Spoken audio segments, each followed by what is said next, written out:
استنى على كلمتك ولا نقدر نحكي كلامكم ولا راح نقدر نحكي نعبر اللي انتوا عبرتوا عنا وقلتوا كلام عنا. بس انا حابه احكي كلمتين. حابه احكي عن موضوع العيد. ممكن تاخذوه انتوا كلمه شعر. احنا بنقول العيد بتقولوا عمرنا بنستنى العيد.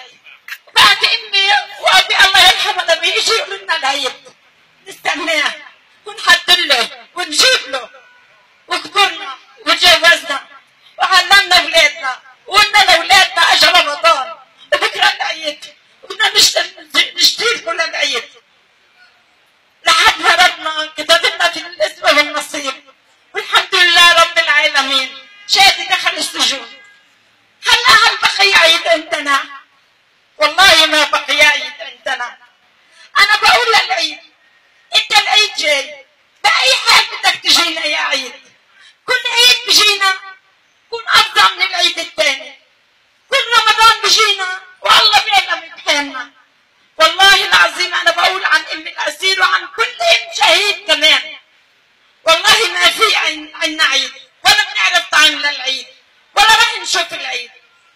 وكنا نعرف ان العيد يكون يأس، لكن على يأس هذا العيد ما بمر ولا راح نشوفه ولا راح يفرجي لإنسان. كنا بندعي لرب العباد يجي العيد ونكون كلنا بخير وسلام يقطعنا يا رب ونشوفه. احنا عارفين ممكن يكون اضرابهم ما هو راح يجيهم انه نطلعهم يطلعوا بالسلام، بس احنا بندعي لهم يطلعوا من الاضراب اللي هم فيه. يطلعوا من اللي هم الاضراب فيه. انا بقول للعيد والله يا عيد في بيدنا وفي بايدنا نقدر نأجلك لنأجلك ونقول لك يا عيد روح يا عيد ما تيجي ولا بدنا اياك. ما بدنا اياك ولا بدنا عيدنا ولا بدنا افراحنا. احنا بدنا يوم نقدر نرفع راسنا فيه ونشوف اولادنا. بدنا لما نعيد اقول لابني يلا شو اشتري لك شو اجيب لك. اتيح اشتري له الاقي كل المحلات فاتحه اشتري له يوم. انا لما يجيني ابني معي ابن وحيد يقول لي يما بدي اشتري، والله بحس الارض انهزت تحتي. والله ما بحبه ولا بحب العيد ولا بحب اشوف العيد. والله العظيم يا جماعه لو بعرف يوم من الايام ان قدرة انسان يقدر يأجل العيد لقول للعيد روح ما بدنا اياك. احنا ما بدنا عياد ولا بدنا افراح ولا بدنا اشي. ما كنت اتوقع انه يمر علي يوم مثل اليوم هذا ولا كنت اتفرج.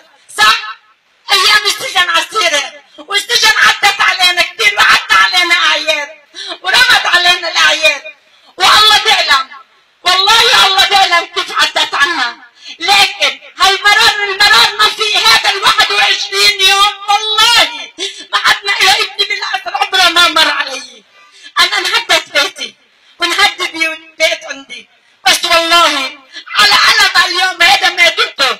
والله على ألم هذا اليوم ما شفته ولا راح اشوفه ولا بتمنى ينعاد لا باليوم هذا ولا باي يوم.